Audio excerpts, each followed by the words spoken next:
Hello, everyone. Thank you for joining me for another monthly wrap up. I'm your host, Voodoo Pickles. Thank you guys so much for stopping by. Today, we're going to be talking about the books that I read in January, which was more books than I thought. TBH, not gonna lie, I've been trying to get through a couple of really one's a really thick book and that I'm just taking my time with, and the other is just one that I don't know what it is. I just can't focus on it, so I have to go back and then read some things that I was just like, oh, I let my mind wander, and now I'm just like 4 pages into this chapter, and I don't even know what the hell I read. So I didn't think it was going to be a really good reading month for me, but it was. It was pretty great. So the first book that I read this month was The Only Good Indians, and this is a reread from me. I have this book. I read it last year. I rated it 5 stars last year.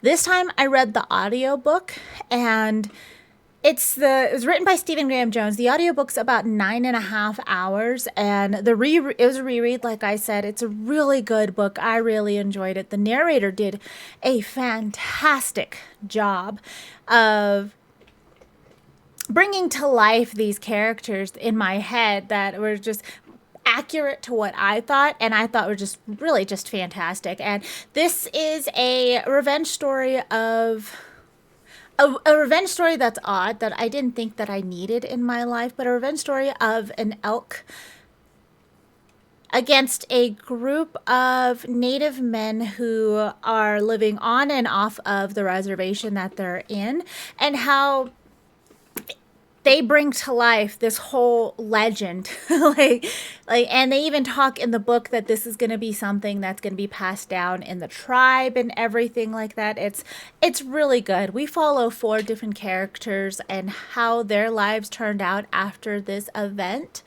that they call the the Thanksgiving special. Sorry. They call it the Thanksgiving special, and it happened when they were teenagers, and after that, how they still kind of stayed friends, and more so than the others. 2 of them left the reservations at different times. 2 of them stayed on the reservation, and just how their lives turned out, and how this revenge story brings everything back together. It is so good. I'm really happy that I have this book physically, and I'm even happier now that I listen to the audiobook for this, because like I said, the narrator did a fantastic job and I really enjoyed it. And I gave the audiobook a 5 out of 5, just like I gave the physical book a 5 out of 5. And the second book that we read this month was Champions of the Force. And this is the 3rd book in the Jedi Academy trilogy, and is written by Kevin J. Anderson. And I read it physically, and it was about 322 pages. And this is the last book in the trilogy. And it was a really, really good trilogy. I really enjoyed it. And I always thought of myself more of like a surface level Star Wars fan, and I like the first 3 movies. The prequels were just like okay, and then when I started watching the newer Star Wars movies, I think I watched the first, maybe the second one. If I did watch the second one, I don't remember. But after watching the first one, I was like, you know what, this is going in a weird direction that I don't particularly care for. So I stopped watching it. And now, after all of the other things that have happened with the whole Disney thing, I'm just like, okay, well, I'm glad I stopped watching that. And then I read this trilogy. And I have to tell you guys, after reading this trilogy, I definitely want to read more of the trilogies that are going out there. There's whole fandoms to this Star Wars fandom that go through the books and have an order that you should read them in, and they're all written by different authors. And I really enjoy Kevin J. Anderson's writing of this, because this felt like the first 3 movies. The first book had an introduction to all of the characters years after the 3rd movie came out. And so you have like Leia and Han and their children, and how rebuilding the New Republic's gonna go.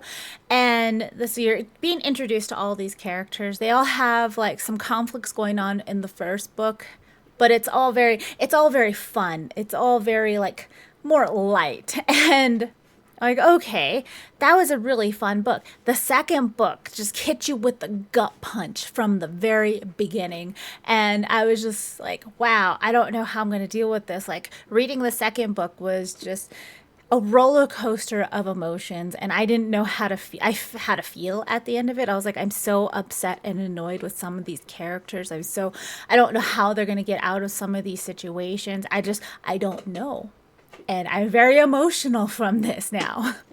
And the third book, which is the one we finished reading, was a conclusion to all of this, and it was so good. Some of the beginning things that happened in the first book and were ramped up in the second book are wrapped up in the third book. And then also some of the things that were introduced in the first book, not talked about in the second book, are brought up in the third book. And you're just like, oh, aha, I see how all of this happened. I understand all of these things connecting these dots. You have the main three storylines, which follow Han's storyline, follows Leia's storyline, and it follows Luke's storyline. And those are the three main storylines that we follow throughout the trilogy.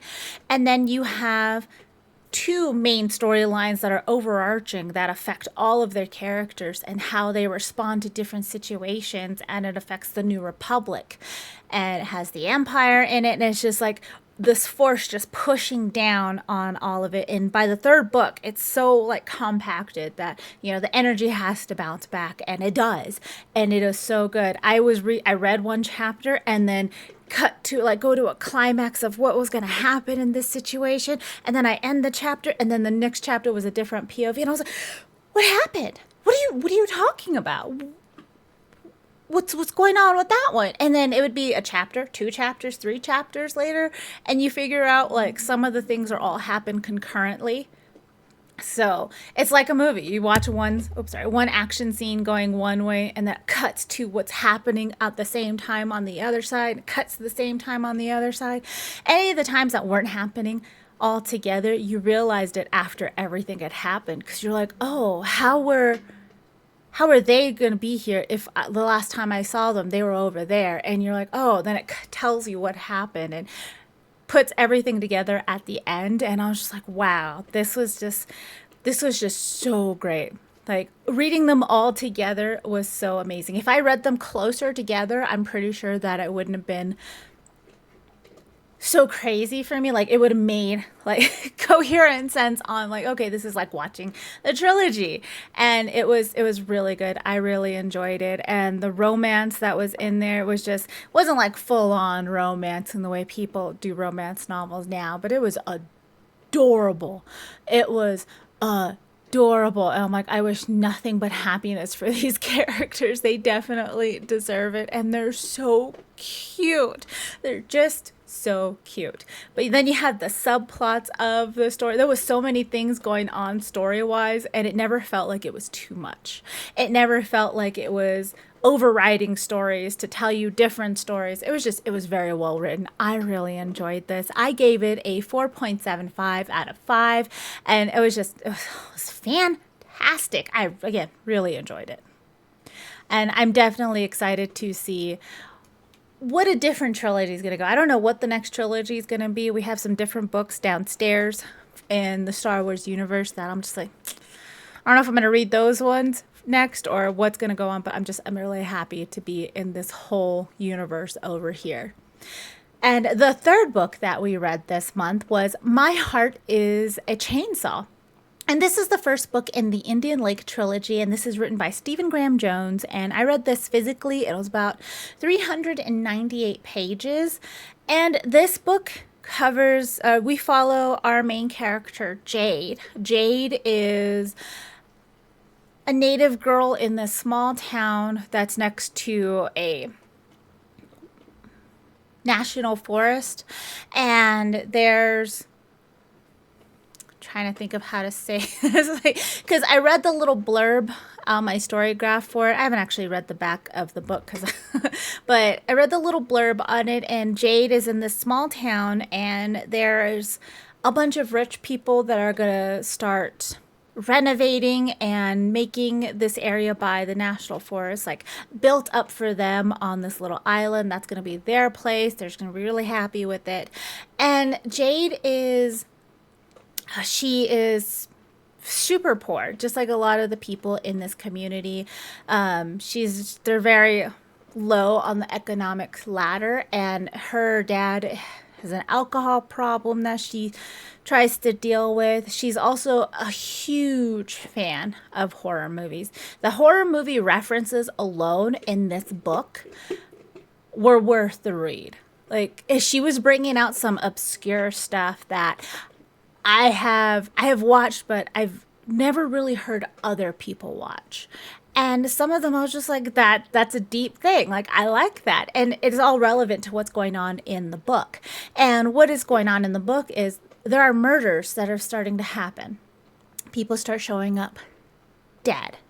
And Jade is shocked by this, but she's also pretty excited. Like I said, she's really into horror movies. She really loves slasher movies in particular. And she starts seeing these signs that she's like, in a normal slasher, this is what would happen. And she starts following this story like she's in a horror movie. And she's like, I know I'm not the final girl. She was like, so I need to find our final girl. I need to figure out this whole horror movie arc. And she just wants to kind of watch it from a distance, but up close at the same time. And it's a really big mystery on what's happening. And the last chapter is where everything just kind of comes to a head, just like a horror movie. And I enjoyed it. I thought I would enjoy it more because I'm a huge horror movie fan. And I'm like, this sounds like a book that I would really, really love.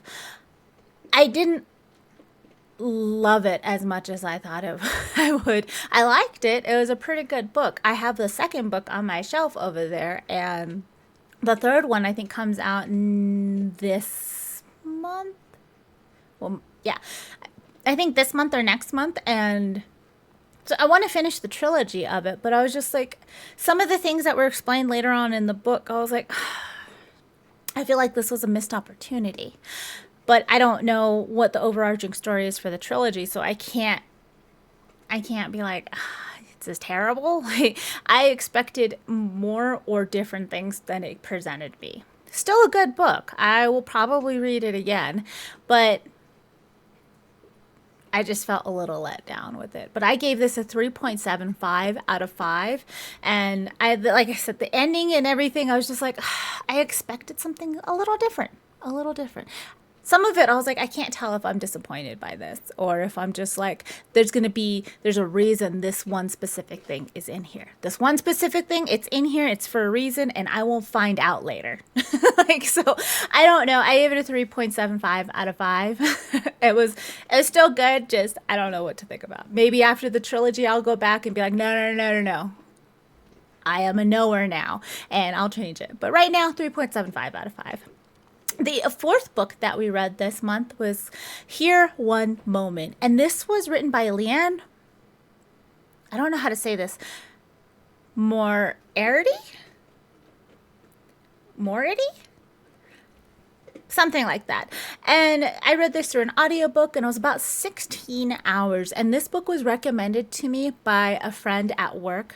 Thank you, Sherry. Like, it was a very interesting thing. It's not the usual type of books that I pick up. I have read something from this author before, and I thought the book that I read at that time, I think it was called My Husband's Secret, it was a good book. I enjoyed it at the time. Like, no notes. Really good. And this is really interesting. This book starts off with a flight to Sydney, Australia. And for some reason, the flight is delayed by a couple of hours, and we get to meet all of these different characters that are trying to get on this plane, and the people that are upset and annoyed, and they're on the plane and they have to wait because there's an issue, there's a delay, like there's a baby on the plane, there's all of these people from different walks of life on this plane, and then when it finally takes off, they're all excited. They're finally getting to go where they need to go, and while they're in the air, this woman, she gets up and she starts walking towards the passengers, and she starts telling them how and when they'll die. Like, what age they will be when they die, and then what kills them. And she doesn't give any more information on that. And she walks down the aisles and she looks at both of them and she points her finger and she tells them what age they're going to die and what they're going to die of. And there's a lot of people on there who are skeptical. There's people that are annoyed. There's people who are getting upset. They get all of the different reactions to this woman. And she just continues to go. And she even tells like the flight attendant what age she's going to die and how she's going to die and everything. And then when she's done telling all of them, she just goes back to her seat, sits down, closes her eyes, and there's no more issues from her until like she gets off the plane. And they just all go out, and we follow all of these major people.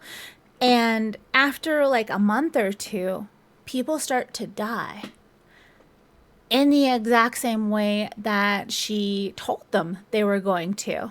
So when they start to die, the other people kind of start to freak out, and they're like, well, was she right? Like, you get people like who are like, she told me I was gonna die of cancer at this age. And you get people starting to react in different ways. And some of them are just like, we need to find her. I need her to tell me that she was wrong. And they start this huge search for this woman. And you have other people trying to they're just all reacting to how they were told they were going to die and when they were told they were going to die. And I really enjoy how this book doesn't hold your hand on exactly what's happening. It tells you what the characters are going through, their perspective of it, and how they're interacting with their family and their friends and everything like that. And you're like, okay, and they're actually written like people. Like, they're all vastly different, and they're all written like people. But we also get the POV of the woman who did the predictions. Not in a like linear timeline. She's telling you stories from her past. So you're getting what's going on currently with all of these people going forward who were told they were when they were gonna die. And then you're going through her and her backstory and what led up to this flight from her. And I thought the ending, the way it wrapped it up, it was so good. I really enjoyed this. I didn't think I was going to enjoy this as much as I did, but I really did. And I'm like, you know what? Maybe I should read more from this author, because I remember that one book that I enjoyed, and I'm like, and now there's this one, and I think it's really good. And the way it just tugged at your heartstrings for all of this, and I was just like, this is such a good book. And for 16 hours, I never felt bored with this book. I've never, there wasn't a lull in the story that wasn't intentionally put there. Like, it would get you high up on your emotions and the repercussions of things, the consequences of things that were going on. And then once you were like, okay, this is a lot, it would just kind of bring you back down with some different stories. And you're just like, these are nice little breaks. They work really, it was just some great writing. I gave this a 4.5 out of 5. I really enjoyed it. And yeah, I think I'm definitely going to read more from this author. And the 5th book that we read this month was I'm Thinking of Ending Things by Ian Reid. I read this through an audiobook, and it was about 5.5 hours long. And I found this book on Reddit. I follow a Reddit group. Thread. I don't really know the terminology for it, of books that feel like this. So you get people posting pictures or vibes, and they're like, I just want a book that feels like this. And so every now and then I go through and I just put it on hold, or I put it in my TBR on my library app, and then when it pops up, or I'm feeling like I don't know what to read, or I need something to read right now, I'll just pull that up and then go with the top one. This was one of those books. I can't remember the vibes that it was going off of. Have no clue. But it was odd. So I think this is also a movie or a show on Netflix. It has a little Netflix sticker on it. But it was really odd. The book starts out with a road trip. We're following our main character, and she is going to her boyfriend's parents' house. And this is the first time they're going on a road trip. His parents live about 3 hours out of the city where her and him live. And they haven't been together for too long, and they're going on this road trip. And throughout this whole road trip, she keeps telling us that she's thinking of ending things with her boyfriend. I think his name was Jake. I think it was Jake. She's like, I'm thinking of ending things with Jake. And I'm like, okay. And she's like, so this road trip doesn't really mean anything. It's whatever. And I was just like, okay. And she just keeps going back and forth. Like throughout most of the story, it's just like, should I break up with him? Well, he does these things to annoy me. But at the same time, he did this one thing that was really thoughtful and nice. And you know what? Maybe I should give him more chances. Maybe I should give him another chance. Maybe we are meant to be. And she keeps going back and forth, and she keeps bringing up stories of both times, that the reasons why she wanted to break up with him and reasons why she wants to stay with him. And like, okay, after a while, it was a little exhausting. I'm like, if you have to think this much on whether you should break up with somebody or not, you should probably break up with somebody. They're probably not your person. If like every 10 minutes you're like, that's it, I'm breaking up with him. But you know what? He remembered what I asked him to remember that one time, maybe we should give this another week or two. Like, you know what? That's not healthy. Like, that's not something you should be doing. But throughout this whole book, you get weird vibes. You get something's going on that's not quite right.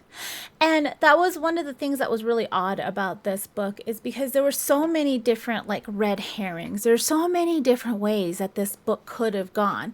And it never gave you any indication of where it was going to go. Like, you're like, oh, okay, it's going to go this way, because when they finally get to the parents' house, and you're like, this is super weird. And she doesn't bring up any of this, like any of her way she's feeling to anybody in the book of what's going on. She never stops and says like, hey, with the book. Like, and you keep getting these weird vibes. Like I said, these weird vibes of what could be happening. And it never tells you that that's happening, or that's the way the story is going to go. But it never tells you, no, just kidders. That's not what happens. It's not what's happening. It's not. Don't worry about it. And so it leaves all of these doors open of what could be going on in this story. And none of them ever get closed. None of them ever get explored. And you're just kind of like in this little hub of where everything is. And then it lies to you. All these doors are fake. And there's only one door that's real at the end. And you get told what's happening at the end, because they stop their road trip after they visit his parents, and they decide they're going to drive back to the city in the middle of the night. And they stop at a place for reasons. And then that's where the whole rest of the story happens. And then when you get told at the end, the whole thing that's been going on this whole book, I was like, really? This? I've seen this done. And I've seen it done well. And I don't think that this was done well. Like, if you read this book, let's watch the movie, let me know. Like, is it just me? Like, I don't feel like it was done well. I don't feel like it was good. I felt like there was other ways this book could have gone that would have been better for the story, the characters, and what was going on. But I was just like, okay. But I gave this book a 2.75 out of 5. I couldn't get the story. I was like, I was expecting more. I was expecting a coherent story that ended in a different way, like based on what it looked like and the little synopsis. I was like, okay, yeah, no, she's thinking about breaking up with this guy and ending the relationship. She's going on a road trip with him. It's a little weird that she's like, oh, I'm going to break up with him, but it's fine. I'll meet his parents first. Like, that's weird, but okay, whatever. Some people are weird. And then you get this whole, like, there's something wrong here. There's something wrong, and something's going on, and we're not going to tell you until the last 30 minutes of the book, if it even took that long. I think it was like 15 minutes. And I was like, oh, That's it? That's what you picked. That's where we're going with this. Like, okay, fine, fine. Wow me with it. And they didn't. So 2.75 out of 5. Not the most terrible book I've read. Not something that I'll probably read again. I may watch the show on Netflix if I ever get Netflix again. Like, or the movie, just to see, like, maybe the movie did it better. I don't know. And the sixth book that we read this month was the last book we read. Hey. No. You're too furry to be up there. You clog up my PC. The last book that we read this month was Where the Darkness Goes. This was written by Kirsten Moglin. Ah! Rude. I have a vent up here. See, my Elder Scroll statue was supposed to be a deterrent for her to be up here. Obviously, it's working so well. You guys can see that. Hey, what do you have in your mouth? I don't know what she's eating the carpet off of her cat tower. Don't chew on my statue.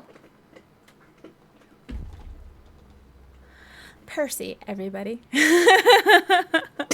Where was I? The last book that we read this month was Where the Darkness Goes. This was written by Kirsten Moglin. Moglin.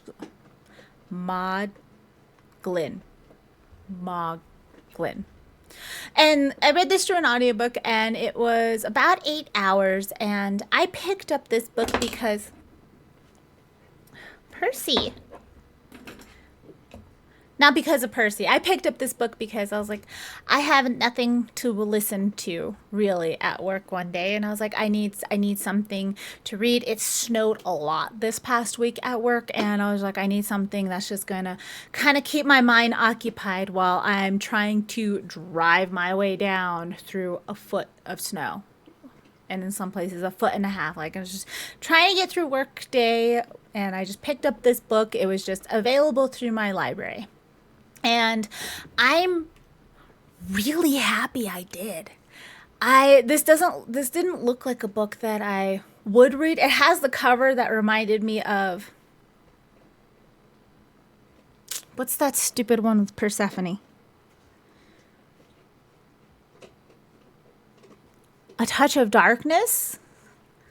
I don't know. Maybe if I remember, I'll put it up on the screen. But that stupid Persephone book that I read that I couldn't finish, that it was stupid. Anyways, the cover reminded me of that, and I was like, well, maybe it'll be ridiculous. I don't know. I just need something. I just need something. And it was one of the first books that were on my search through my library app that wasn't like a YA book. So I was like, fine, whatever. Thriller, let's go. So this book, we follow Tessa. Tessa is coming into her hometown, and she's not happy about being in her hometown. And it's raining, it's stormy, and she's just like, this is not a good time. But she has to be in her hometown because she's headed to a funeral of someone she knew. So her brother lives in her hometown, and he has a house. She's like, fine, I'm going to stay with my brother for a while, and I'm going to go to this funeral and try and grieve. So it's going to be a few days. I'm going to be here. And so she goes into town. She gets a flat tire, like, right as soon as she gets into town. And she's like, this is fantastic. This is so great. I'm loving life right now. And she calls up her brother, and her brother's like, I'll take care of it. Don't worry about it. I'll send somebody to pick you up. We'll get your car towed. It'll be okay. And so somebody does pick her up, and it just so happens to be her ex-boyfriend who I don't think it's a spoiler of why they're not together. Like, the main reason of why they're not together, definitely spoiler, but I'm not going to tell you who broke up with who. I'm just going to tell you they were high school sweethearts for a little bit, and he is her brother's best friend. They've always been best friends. And her brother's only 1 year older than her, so she kind of had a similar friend group to his. And they were exes, and she has to go. He's there to pick her up, and she's like, "Oh, good. This is fun. This is so fun." Like I said, I'm loving life right now. This is not awkward at all. And he takes her to her brother's house, and she's like, "Oh, damn it, I forgot my keys. They're on my car keys, which the mechanic has." And he's like, "I'll use my keys." She's like, "Your keys? My brother gave you keys too?" Ah. And he's like, "Oh, you don't know. I live here too." And she's like, "That's awesome." And it's super awkward. It was not a happy breakup when they broke up. And we are following her, and it's a dual POV between her and him. I don't remember his name. I have it written down somewhere. I don't remember his name. And it's a dual POV between those two and how they are going around just interacting with people. And we also get flashbacks to how they were when they were friends, and then they were in a relationship, and then right after that. And it's adorable. Like their whole relationship, I was just like, "Aw." But I didn't pick this book up because it was a romance. It said thriller. And at the time, I was like, "What is this?" I was like, "What do you mean thriller?" And it turns out in her hometown, back when she was a teenager, there were murders that were happening from girls around her age, and their mothers were being murdered, and it's unsolved. Nobody knows what happened for these. There's some wild speculation, but there's no resolution to this. These are still open cases. And so she's like, "Okay, well, nothing happened to these." But with the funeral happening and all of these things happening in the current day, she's like, "Are they starting back up again? If they're starting back up again, then who killed these girls back in high school? Like, who killed them? What's going on?" And there's a couple of not really misdirections, but it's just going through a logical place of how somebody would react if they were thinking of who did it in a murder investigation. And she gets to meet all of these people that she used to know in high school, and she's just trying to be in this small town as a person who left it right after high school. She left it and never looked back, never really, she came back like once or twice, and never, she was just like, "This isn't my life anymore. I don't want to be here anymore." And how she's interacting with all of these people, and then she's starting to question why nobody was caught. Like, what's going on with these murders? I thought she was going to be more like a Nancy Drew type character, like, "I'm going to solve these murders." She wasn't. She was just like, "I want to know what happened to some of these people that I knew who are no longer with us, and then people who I think are in danger now and who have passed in the current time, and how this all interconnects." And she doesn't realize it all interconnects, but she's worried they're connected. And so we go through with her, and then she has her ex-boyfriend there, and they still have feelings for each other, and it's so cute. I legit giggled and kicked my feet while listening to this book. Like, I stopped working for a little bit, like for 5 minutes, to giggle and kick my feet because of how flippin' cute they were. Like, it was written so well that the murders to me were like secondary. They were a secondary storyline that I was just like, "Okay, yeah, that's good. That's good if I get to know that. But what happens here? I want to know what happens here." And they were written so well. They did the usual thing where he's like a big dude and she's like a tiny girl, but it wasn't like in your face. There wasn't a large age gap, which makes me feel icky. There wasn't like him doing this, "If you touch her, I will kill you" type vibes, and which was really great. He was very much, she's her own person. And it was never like, "You belong to me" type thing. It was written so well. It was written so well. And I feel like I just haven't listened to or heard of a lot of romance books lately that like do a relationship as well as this. And like I said, it was really good. I gave this a 4 out of 5. Like, I really enjoyed it. I may go back and listen to it again, or go back to this author and see what else she has out there, because I was pleasantly surprised. I did not think I was going to like this book, or it was going to be something that I was going to enjoy, but it really was. And I was just like, "Damn, that's a good book." But those were the 6 books I read this month, and I read 6 books we did mostly audiobooks. We read 4 audiobooks and then had 2 physical books this month, mostly just because I was working a lot and I couldn't read anything physically or on digital as much because I was working. Our average rating this month was 4.13 stars, which was really pretty great. Like, we had some months where our average rating was like down in the threes. This is really good. We read 5 thriller books, 5 books that were listed as thriller, 3 books that were listed as horror, and then 1 contemporary, 1 literary, 1 science fiction, which was pretty great. Thriller and horror are usually high up there on our list of things, but it was still really fun. Thank you guys so much for hanging out with me. I hope you guys have an amazing day, night, afternoon, or whatever it is where you are. Thank you so much for hanging out. Don't forget to do all of the YouTube things, like, subscribe. I'll have a list of the books that we read this month down in the description below, and also a link for your local bookstore if you want to look for any of these books at your local bookstore, as well as for used books. You can look for them used as well. And then if you want to get them through your library, which is where I got most of these books, you can also, if you are in the US, click that link and find your local library so you can start borrowing books. Thank you guys so much for hanging out with me. You guys are amazing and awesome, and I appreciate every single one of you. Sorry for the clicking noise. I realized I didn't say it earlier. My dog has a jar of peanut butter he's eating on. It was his treat for today. He had his nails clipped today, so he gets a special treat.